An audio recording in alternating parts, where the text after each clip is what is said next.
Evo, za čitatelje portala Dalmacije danas pokazat ćemo vam kako se prave kaštelanske trvenice ili sirnice, a to će nam pokazati u ovom videu naš dragi Roko. Evo, Roko. Pozdrav, ja sam Roko Srvaš iz Kaštela.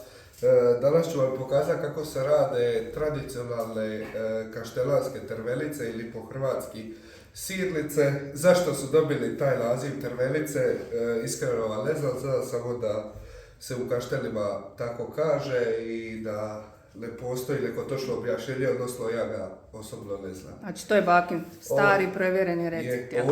Ovo je stari bakin recept koji ona prenosi iz generacije u generaciju. Moja mama, tete su isto radile i evo sad je dopala mene konačno da ja počnem. Ajde ti nama reci šta ide u sirnice. Znači u sirnice unutra ide brašno koje smo već stavili, kvas. Koje smo prethodno malo dignuli, jel tako? Je. Dobro. Kvas, znači 6 žumanjaka. Dobro.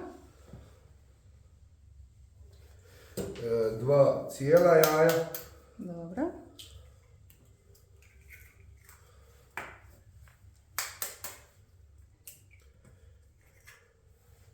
Za aromu, znači koristimo odovači prošek i korice od limuna. Dobro.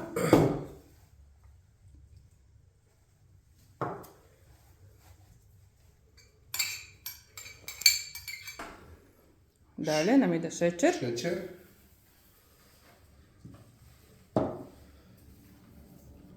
Sol. I rastopljena, znači masnoća, maslo i svinjska domaća mast. Pola. Pola. Dobro. Detaljan recept ćete dobiti u opisu videa. Dobro. I sad to zamjesimo tijesto, jeli? I onda se znači diže pola sata, zatim radimo i oblikujemo sirnice i onda ide opet kišljik. I ostavimo opet da se dignu i onda ih pečemo. I onda se peću. Znači, nastavak slijedi.